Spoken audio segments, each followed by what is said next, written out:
Welcome back to the Technician to CEO podcast. Today we are joined with Jonathan Maynard, president of the Huge Convention, also and if I may use this term, serial entrepreneur. Owns several businesses, works in several businesses. Today helps businesses, actually comes in and helps them get turned around and grow, but has actually grown and sold some of his own businesses as well. Has had quite a journey. We're thrilled to have you on the show. Thanks for being on, Jonathan. Thanks, Brad. Thanks for having me. So, where do we begin? Now, my favorite thing, I just like to begin at the beginning because I love to hear how people get started in business, like what motivates people. And I've heard everything from I didn't have anything else I could do to I was unemployable to, people that have a vision. But kind of just take me back. Just give me like a snapshot. Why did you get into business for yourself? Sure. Well, I think it really came down to wanting something more out of life. One of the stories I always tell is people like, how did you first start getting into business? And it started with an apple orchard visit in Northern Virginia, where I live. Family was up there, and probably one of my biggest weaknesses is kettle corn. Love this stuff. And I'm standing in line, and it's like a 10-minute line to get this bag of kettle corn that I'm going to pay like 15 bucks for. I get it, I enjoy it. And then my wheels started turning. I was like, I wonder how much profit is in kettle corn. And it was kind Sure. of a joke as like, because you think, oh, it's a bag of popcorn, but I paid 15 bucks. So I went back home, started doing some research, and I was like, man, it's it's only like $1 to create this, and then you sell it for 15. I said, this is a good racket. Let me check this out. So uh, got involved with our local farmers market, started my own kettle corn company. Um, as a kind of a side hustle, we were doing farmers market on the weekend and different events throughout the year, and was making really good money. Ended up growing that, selling it to a buddy of mine. He was like, "Hey, this is the greatest thing ever," and by that time, I'd kind of gotten tired of it, and but it was still making really good money. So I was like, "Okay, well, I'll sell it to him, and then I'll figure out something else to do." So sold it, and then got bored, and then I started doing a lot of research. I was like, what business can I start that it's kind of got a low barrier to entry, that I don't need a ton of skills. My background is in IT, but I didn't want to start just another IT company because there's a billion of them out there, and I really wasn't sure if I wanted to kind of go that route because on it, as much as I have worked in IT, I kind of don't like it. Okay. So I was like, I definitely don't want to do that, but I want to do something that is really going to help people, with different things around the house. And as a homeowner, I had some pretty bad experiences with home service companies, because their customer service was kind of terrible. So I was like, you know what? I can do this better and different. So I started a maid service, and we moved into a strip mall, and the guy was kind of giving me the tour, and he said, "Hey, do you know anybody that pressure washes sidewalks? I need mine done." They haven't been back. They won't answer their phone. And I was like, "Well, how much do you normally pay to get these sidewalks done?" He's like, "Well, we do it every other year. And it's about 15, 1600 bucks." And I was like, "Hmm, Yeah. hang on, give me a minute." So as I'm launching this maid service, I started doing some research on pressure washing, bought a pressure washing trailer, and then started a soft wash company. So hired some maids, they're doing that, and then I'm doing the soft washing, and well, started with just pressure washing at the beginning. So I'm doing the pressure washing myself on nights and weekends, and I start growing that company simultaneously, also while working a full-time job. And I'm growing these companies. The maid service is doing great. I hired an office manager to kind of manage the operations of that, and then I'm going out there and selling soft wash. I attended a conference that told me the difference between pressure washing and soft washing. I had no idea, and Yeah. and so learned from a lot of people. I was on the forums just soaking up information, and then in 2017 hired my first employee, and we've continued to grow year after year. We're in what, 2022 now. um, I own the soft wash business, but I don't operate it. I've got a president that runs day-to-day operations. We've got a main location here. We also have another location, Northern Virginia, and then another one that's a little further south that we're kind of expanding into. So it's a successful company that I didn't do anything special. It's not like I had some sort of like secret power or secret sauce. I just really learned how to implement different things and know that it's okay. 80% done is better than 0% perfect. So what I mean by that is a lot of times you overthink it and you're like, I have to get this perfect before I do this thing or before I turn it over to somebody. And my thought is, as long as it's close, it's better to get it and get it done than it is to be perfect and get nothing done. So that's really what I've learned in kind of the implementation process. So that's kind of the journey from um, those two companies to where they started to where they're at today. Well, in the maid service, I actually ended up growing and selling that. Anybody that's ever owned a maid service, you understand that that is a beast of a business. Yeah, I interviewed a guy that was well, I shouldn't interview him. We're working with him. He hasn't been on yet. He needs to be on, but he grew up around a maid service business and had told me he worked for his mom, and he realized what he was getting paid and how that worked, and so he went on his own and has a wash business and has done really well with it, but. It was really interesting, his kind of recollection of growing up in that business, that it was not something that he went and replicated. I think there's some remnants of it that still get operated, but I can imagine. I can imagine that's a challenging business. It's interesting. You were talking about your story, and to kind of go back, you were like, "Yeah, I grew that to a point. Then I hired somebody to do operations."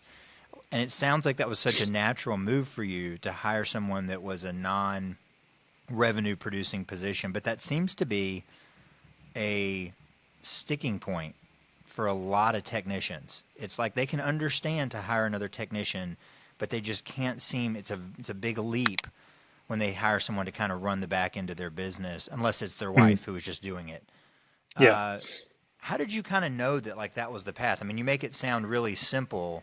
Did you kind of have a source of information? Were you learning from somewhere? I mean, how did you kind of assimilate to make that crucial hire? And how important was it? Um, Immensely important. So when you have a service business, you kind of have three different branches in it. You've got the service side, which is the technical side.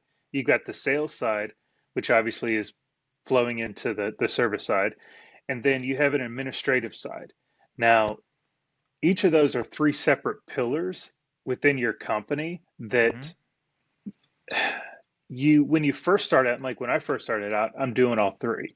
Right. And I knew and realized just from being, involved in other companies and kind of in the corporate world as you were, that you can't wear every hat because you're not going to get things right all the time, and you need to focus on what you're good at. So if you're a really good technician, but you're not great at sales and you're not great at admin, then those are the two things you hire. A lot of people get this mindset that, oh, I have to get off the truck to grow my business. And maybe that's not the case. Maybe your first hire, instead of a lead technician, is a salesperson that's going to be super great. Now, you eventually do want to get off the truck.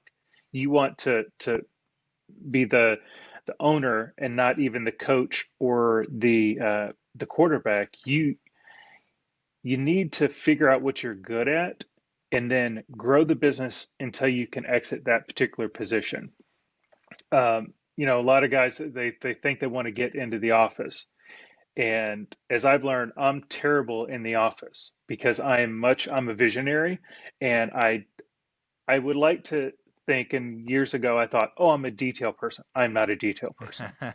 I am absolutely not a detail person. I will give vision and say, let's, go out and run with the ball, but I'm not the nitpicky, like little numbers. I'm like, you know, so know what your strength is and then capitalize on that. So you want to really I guess, hone that skill and then know the other two, but then hire the person. So there wasn't anybody that like coached me and said, you need to hire this person. I think it was just knowing and just kind of my background and knowing, okay, I'm not good at this, so I need to hire it. So um, my first hire was that office manager, was that administrator, because that person runs your business. They're going to know when the bills are due, how to process it, how to do payroll, how to, keep up with your Facebook or Instagram or whatever kind of digital marketing you're doing. They're they're doing the touch points that you need to have. So that person is super crucial for your business. Um, and they can also, if you've got the right person, they can also answer the sales calls. Now, they may not be the one to go do the sales or actually talk to the customer, but they're going to really prime the pump and say, this is why you should deal with our company. And this is our value proposition. They're going to be able to do that for you so that if you are the salesperson, when you go out there, it's already closed or it's so close to being closed. They just kind of want a price. So that's really what I learned is just sticking with what you're good at and then moving on. That's immense advice. How did you know you were ready for that hire? I I'm not 100% sure. I think it was just a function of I can't do everything and therefore I'm ready. It wasn't a like an aha moment. It was like if I want to grow this business, then I've got to do something different. And that office manager I knew was going to be the first hire that I needed to make in order to make the leap from technician to CEO. Thank you for working that in there, man. If I could give you a high five, I so would. Uh, so as you moved forward from there, you were kind of running to both businesses. So you were running them separately, the soft wash and the maid business. Is that kind of the No, they were actually all kind of under one umbrella, but they were separate employees. But that office manager was actually doing the office manager work for both businesses, and they're both under what's our company was Red Door Cleaning, and then our soft wash company is Red Door Pro Wash. So it's kind of under that Red Door banner, and it was two separate companies, but administratively we just had one person that was handling both. right? So from that point, so you brought in someone to be in operations. You realized that wasn't the strong suit. Where did that allow you to get to, and then what was that next piece that you put into play to continue growing? Well, hire technicians. So the first thing I did was hire a helper, somebody that I could teach. Okay, this is how you do it. This is what has got success for us as we grew. So hired them. Once they were able to kind of run things on their own, then I let them do the technician side, and I focused on sales because I could talk to the clients and sell them over the phone, or if I had to go out and do an on-site visit, I could do that. So at the time, I was having somebody in the office that was administratively handling that stuff. I had a technician that was in the field with a helper. So I had to end up hiring two people. After I got that guy trained, I said, okay, you're good to go. Now let's find you a helper. Had him a helper, and then I was doing sales. And then after we grew, revenue amount, gosh, I think we were probably somewhere in the like three to $400,000 range. I said, okay, let's go ahead and hire a CSR, somebody that can do phone sales essentially, Right, right. and hired that person.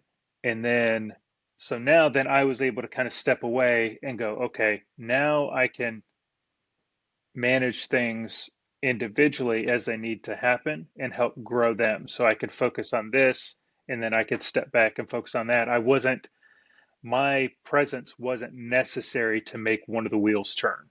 So for us, it was kind of a mind shift change to where, okay, now Jonathan isn't doing a function. He's really just helping where help is needed.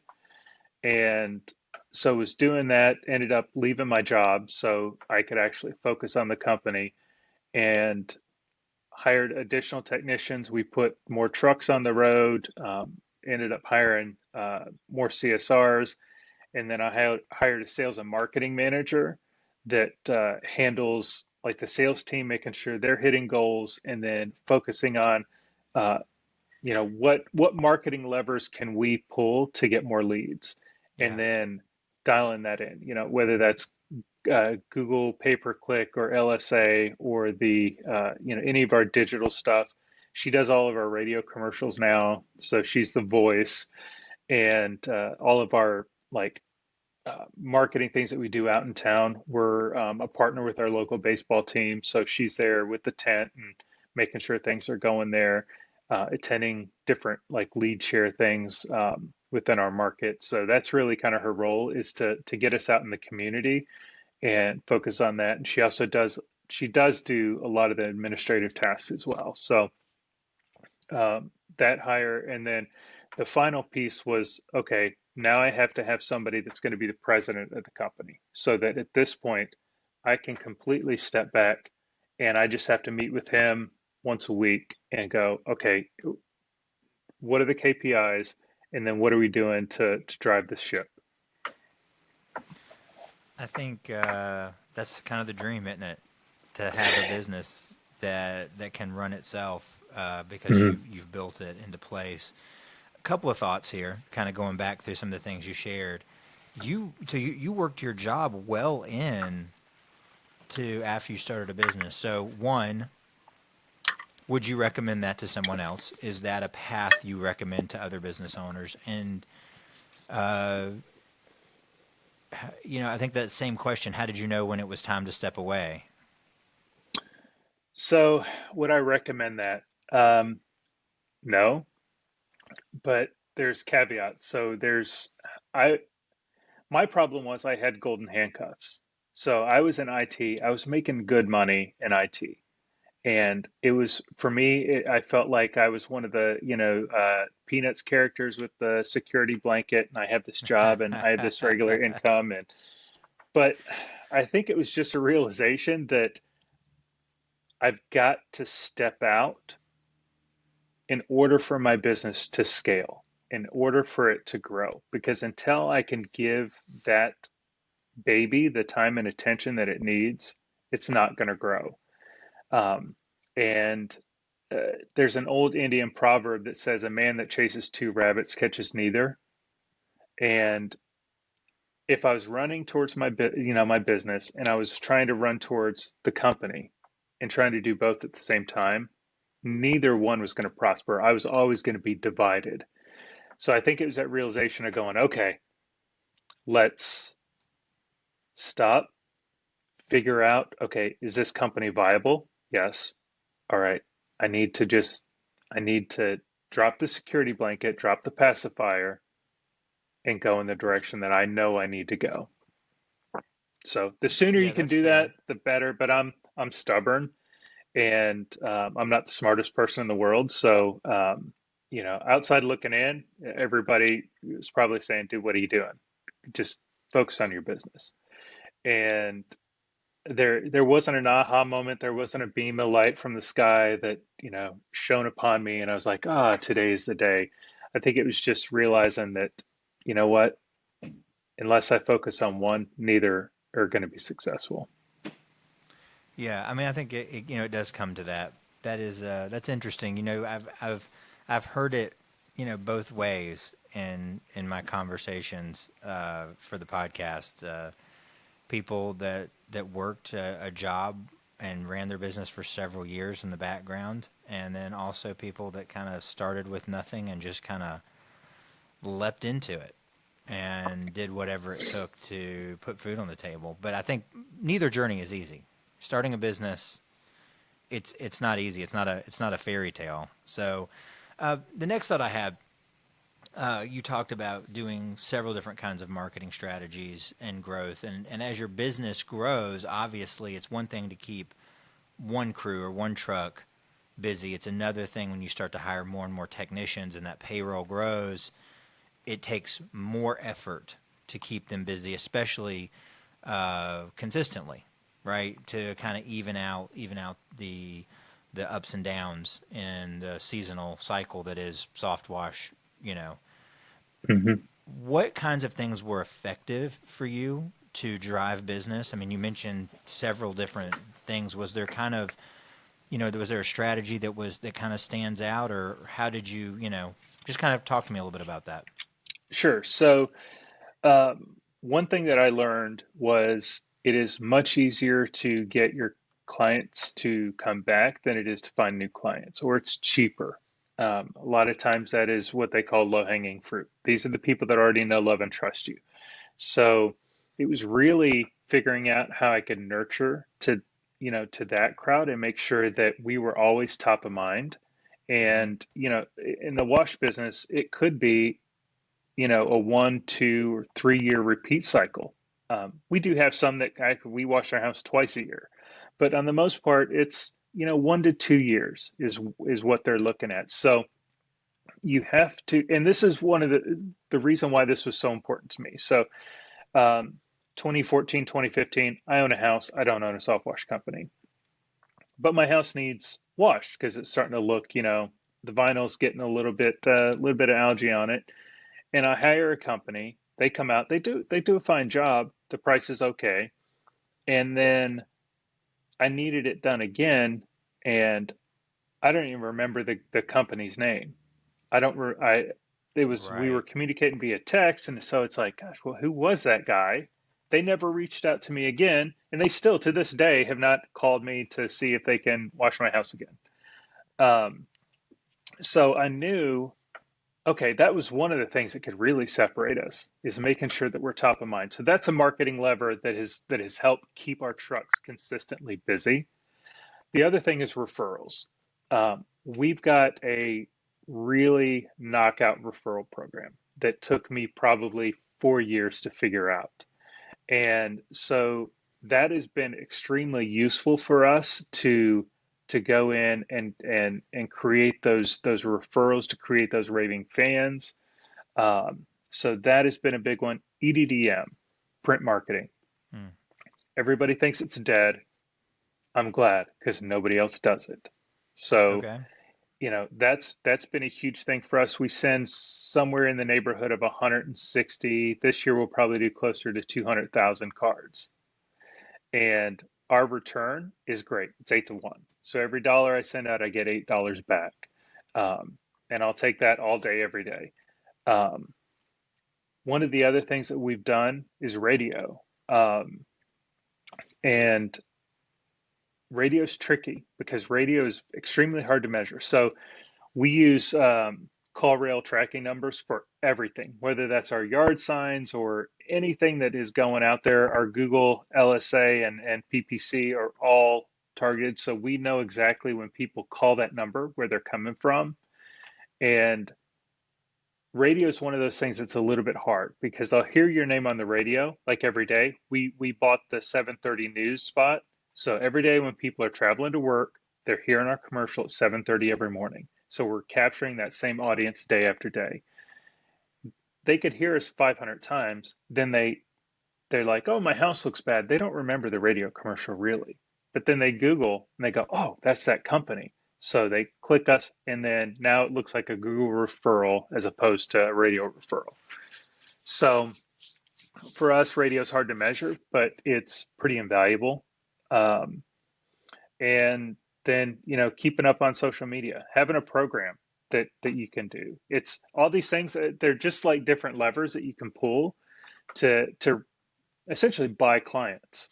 And some work better than others. And you really have to measure and make sure that things are paying off and make sure that your return on investment is good.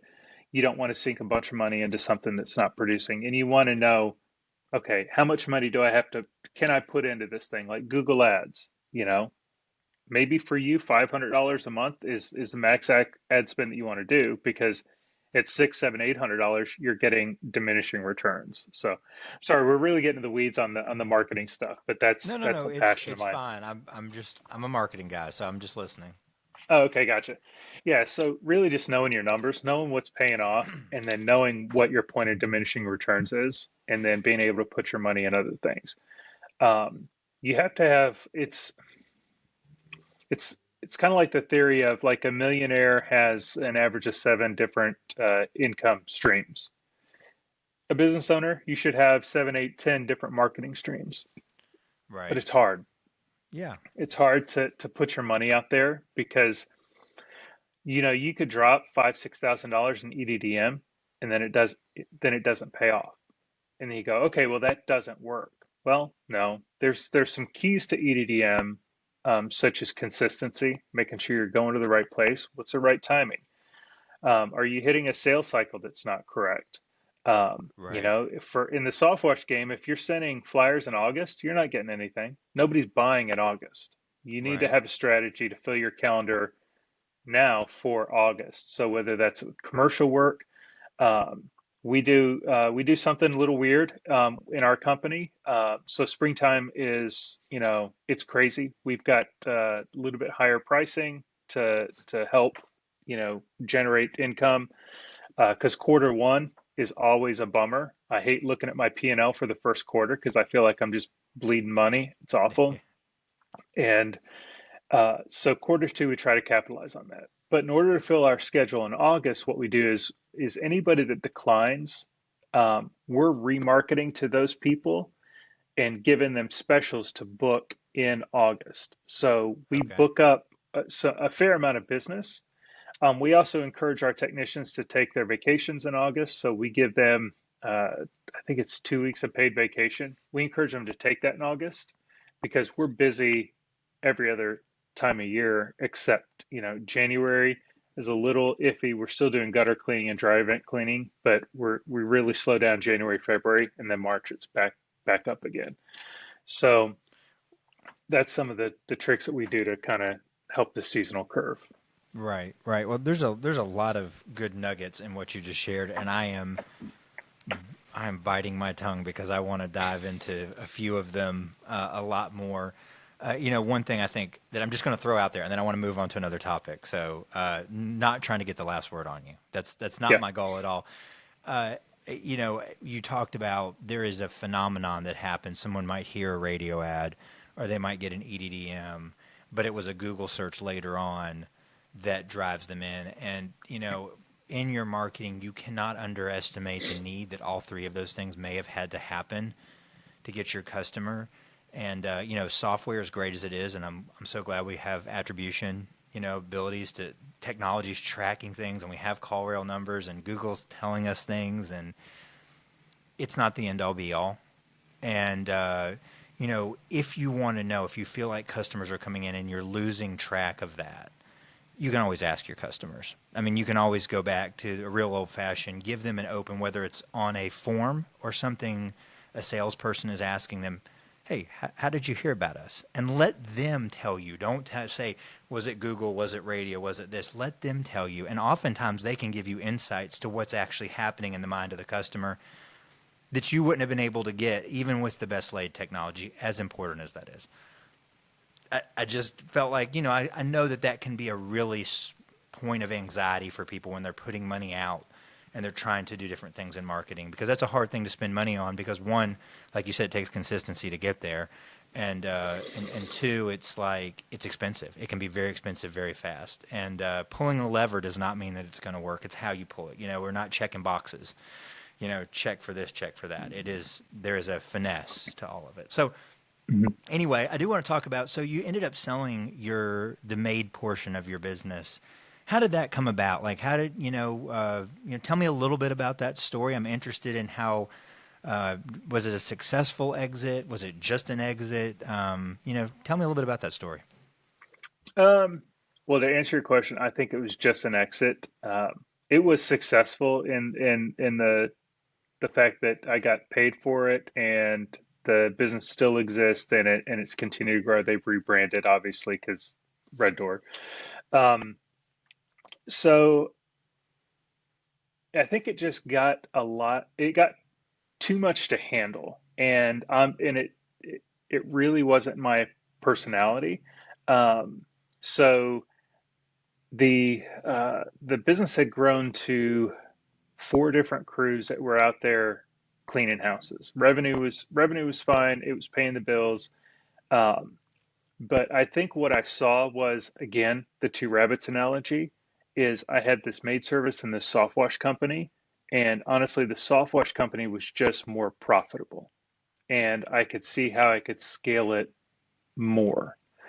Um, and the maid service was my pain points were the the the personalities of the crew, um, or of the different crews, and this person doesn't want to work with this person. It was just more. It's different than the soft wash company because the guys there. It's like they just know how to suck it up, and we do we do change people around in order to help maximize which crews are working best. We've got analytics that show, okay, if we have Rob and John together, they can do, $300, a truck hour, but if we have, Rob and Sean together, then it's like 200. So Okay. Yeah. let's put these guys together because they're more profitable. They work better together. And then that way we can find, weakest links or maybe somebody that needs just somebody that's a little bit different, a different personality. So um, the maid service, it was trickier, um, and it wasn't scalable really. I mean, it kind of was, but we had our office space there. We were having to wash towels every day. It wasn't as fun either. And I think now that I've kind of got to where I'm at, I'm like, I only do things that are fun. And so that was really not fun, and it was a drain.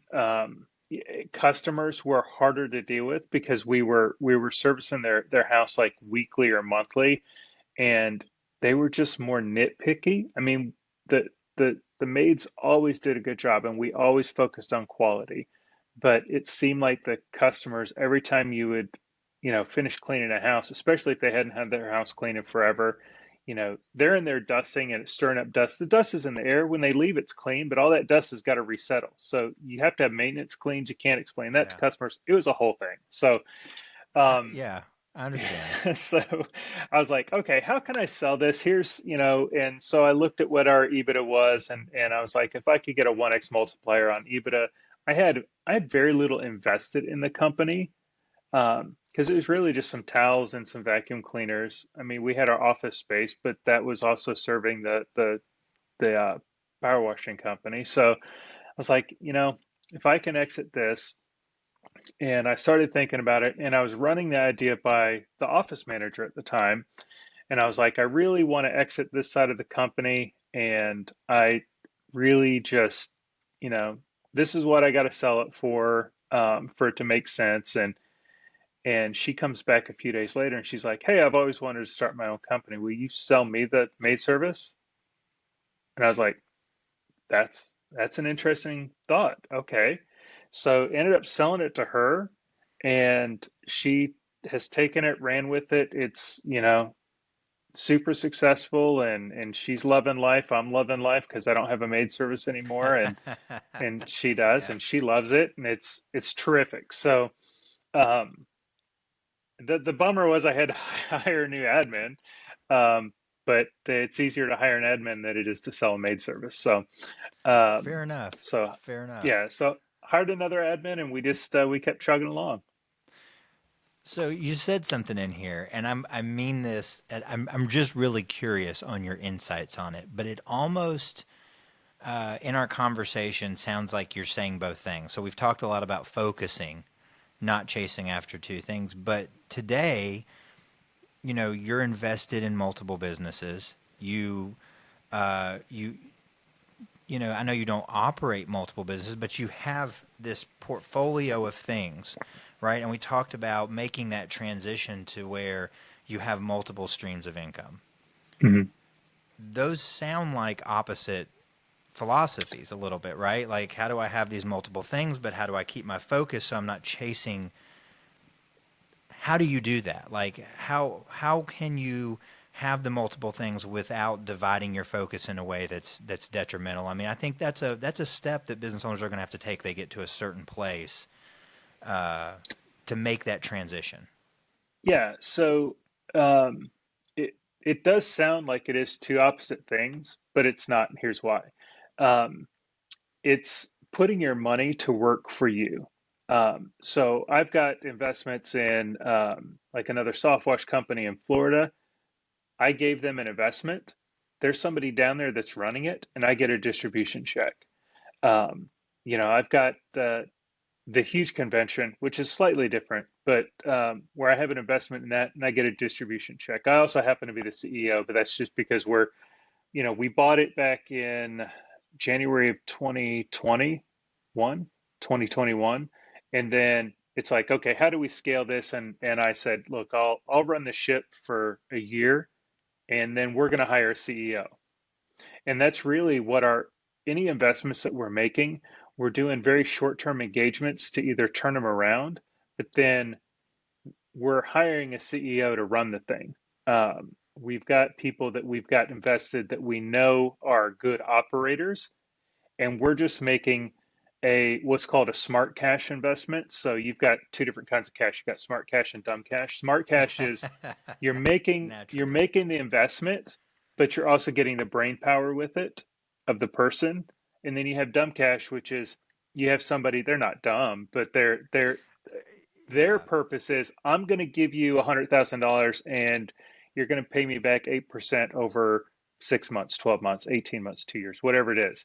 So but I don't want you to even ask me the first question about anything that's going on. I want nothing to do with the widgets. I just want money. I'm going to send out my minions and I want them to bring back friends. And that's what that is. So Hmm. um, while you have, like, for me, I've got all these investments, but I don't deal with the day to day on a lot of those other things. Basically, it's I'm either there for short term, like, hey, let's get this thing flipped, but I don't lose sleep at night over those companies. Okay. Um, Yeah. except for one. One I do, but that's a whole other story.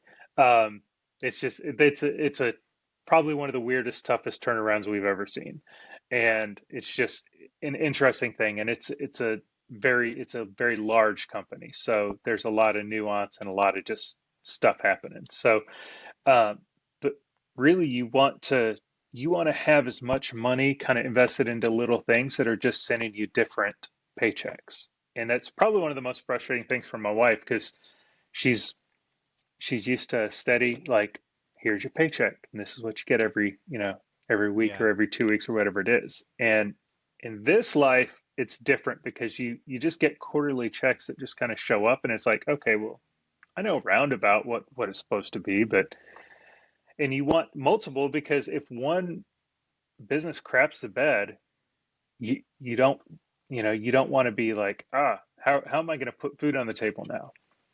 Right. I find this very, very fascinating. And okay, we don't have. I want to wrap this up. How when you talk about going in to find a business to turn around, I think this is just super fascinating. We probably should just. I would love to do like a whole episode on this. To be honest, I Sure. think there's several things we've talked about that I'd like to dive in deeper. We might just be making a frustrating podcast episode where we're like touching on this and touching on that and touching on this.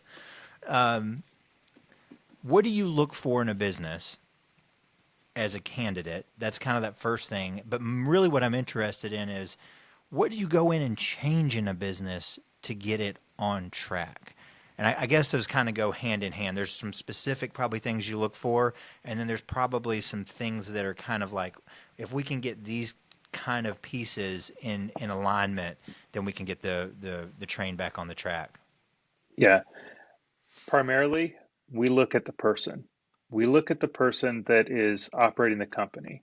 And if we believe that run this thing correctly and they've got the right mojo, then we'll invest in that company. But it's got to be the right operator. If it's not, then we're not interested because we're interested in relationships and not transactions.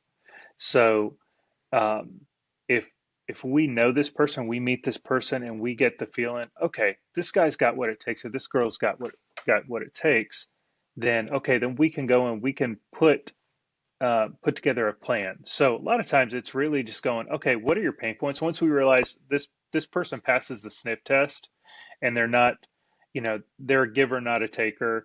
and they've got the right mojo and they've got the right desire and drive and they're they got a good head on their shoulders, then okay, let's look at what's happening with the business. There's and essentially it starts with a P&L review. Okay. Let's look at what your business is doing. What are the areas that you're struggling? And then we come up with a strategy about what to fix. And in order to fix it, we call them bombs. So what bombs do we have to diffuse in order to make sure this business doesn't explode? And sometimes it's their the owner's taking too much of a salary. Okay, why? And has that happen? Or there's weird expenses. Maybe they've got too much rent or mortgage expense. What are the different things that are like, okay, how can we fix this and make it good? Do they have a sales and marketing problem? Can we fix that? So we really just go in there and look, okay, here's everything that's lined out in front of us. Let's have a conversation. And then we come up with a plan, we fix it.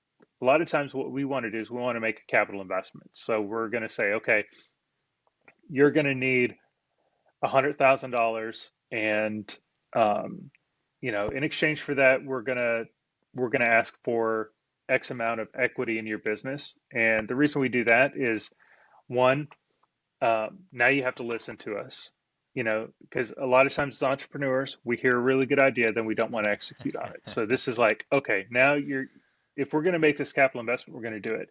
But again, we're about relationships, not transactions. So if you're going to make that investment, you want to make sure that it's good for both parties and that there's an exit for both parties. So if the relationship is no longer viable, then pay us back and we're done.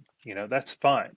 But a lot of times, and this is what we find, is people see the long-term value of the relationship and go, okay, yeah, I can deal with having a 20% equity partner in my business because I know these guys have my back and I know that the information I'm getting is going to take this company from 500,000 to $5 million. And so that's really what our goal is. We want to grow the company that you have. We want to go in there, we want to dig it out, we want to figure out what the things are and then just let you roll with your company and just give you kind of the advice that you need going along. And so that's really what we look for. We just make sure the person passes the sniff test. Very cool. Very cool. I'm sure there's a lot of interesting things we could talk about and stories and things with that. Last thing I want to cover, because I think it's really relevant to our audience. Tell me a little bit about the Huge Convention. Um, Oh, yeah. you guys got involved with that. What are you doing with it? Well, I do. Whatever you want to share about why you bought it, why you and a group of investors bought the Huge Convention, and then just kind of roll into tell me what you guys are doing with it and what's your vision for it. I think that'd be a really great way to close this out. Yeah, awesome. So we got together. All of us except for one guy are all service business owners. The other guy, he does financial stuff. So he's a minority owner, but he really with the mojo he brings is making sure our numbers are correct. And he's very much he's a spreadsheet wizard, and that's his focus. Okay. And actually, a very good friend of one of the other guys. So he's like, hey, this guy's sussed out. He's good to go. Um, all of us attended the huge convention. So that was my first like major convention in 2018 in Atlanta. I was an attendee. I attended 2019 in Branson. Um, and so we bought it so we could grow it. Our vision for it, it currently is the premier home service convention. Last year, we had somewhere around the neighborhood of 1,200 people. This year, we're expecting about 1,500 as we're developing new verticals. So we want this to be the go-to educational convention for people. It's super cheap to go. Right now, tickets are like only 179 bucks, and for that, you get 2 full days of education and expo. And you don't have to pay for anything else. I mean, you get your hotel, but probably want to eat. But the point is, we really want to focus on giving business owners and their key employees the tools to help scale their business. So we're bringing in industry leaders to teach classes. We've got 4 tracks. I'm going to try to get these off the top of my head.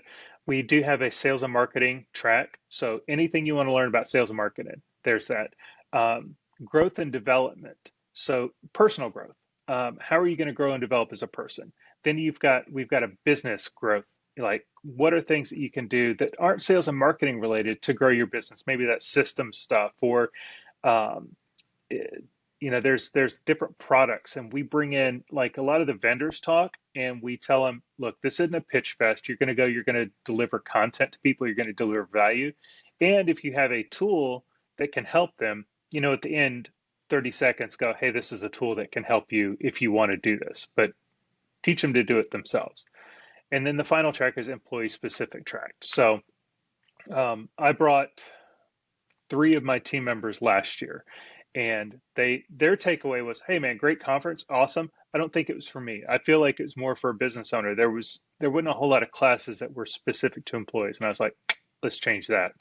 So we have an employee specific track. So it's August. It starts August 17th. There's a bunch of pre-day classes on that, and then it's the 18th and 19th is the general sessions and the education tracks.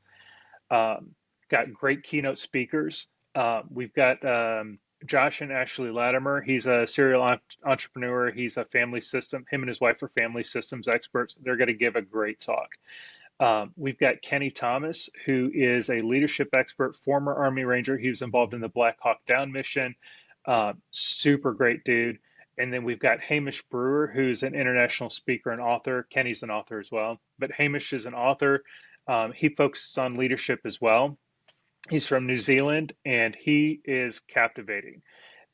So we've got people that are outside of the industry, and then we've got a whole plethora of people that are going to be talking. Pat Clark, Precision Pro Wash, is going to be talking. Wesley Bloom from Wise Guys. These are guys that are doing, multi-million dollars in their soft wash, and they're going to be there. And you can one-on-one with them, you can talk, but they're going to give a presentation on something that's going to help push your business forward. So you get all this. It's $179. It's August 17th, 18th, and 19th in Nashville at the amazing Gaylord Opryland Resort. It is beautiful. I was there. We just did an admin conference for the Huge Convention. So it was called the Mm-hmm. Huge Rockstar Admin Training. And we basically brought together 50 admins and we trained them. We had great partners that really did 2 solid, just packed days of stuff. We did that at the Opryland as well, and that place is gorgeous. There's 15 restaurants on site. There's all kinds of stuff going on. So it's a place where you can bring your family. So if you want a business expense, a family vacation, this is the way to do it. So bring your family there. Your kids and wife can hit the spa. There's a water park that's in there. Um, Hit that, and then really just come and learn and have some takeaways from that to help 10x your business. So Sounds awesome. Well, yeah, we're going to be there. We're going to be there. yeah, Bergflow is going to be there. Uh, I was talking to Pat Clark the other day, and he was telling me, just going to throw this endorsement for you guys, that he would not be where he is today if he had not taken the time and spent the money to go to a convention. That's how he that's met true. his mentor. That's how he learned the things that got him from being barely, barely scraping by as a solopreneur to building a multi-million-dollar business. If you don't take the time to get the education, if you don't take the time to surround yourself with other people who are doing it that you can learn from, he said he wouldn't have met A.C. Locklear, and he wouldn't have had him as a mentor. He wouldn't have had him as a coach. He wouldn't have done these things. And don't be afraid. I mean, he said, I want to say he said when he first went to the convention, he slept in the back of his van, He did. but that's what He, it that, took. So, I want to just give that yeah, out there. And the Huge Convention is awesome. We went last year. It's a fantastic event. And if you're not attending something this year, to expose yourself. Yeah, it's a very small price to pay for the value of yeah, it. So I'll give you guys that plug yeah. because I think it's going to be great. Yep. Man, thanks Eh, so much, Jonathan. This was awesome. I no problem. sincerely want to do this again because I would love to go like really deep on a specific topic. We touched on a lot of things today, and you are a wealth of knowledge and wisdom in your business. Thank you so much. I appreciate it. Thanks for having me. All right, guys. Well, that's the episode. We will see you next time on Technician to CEO.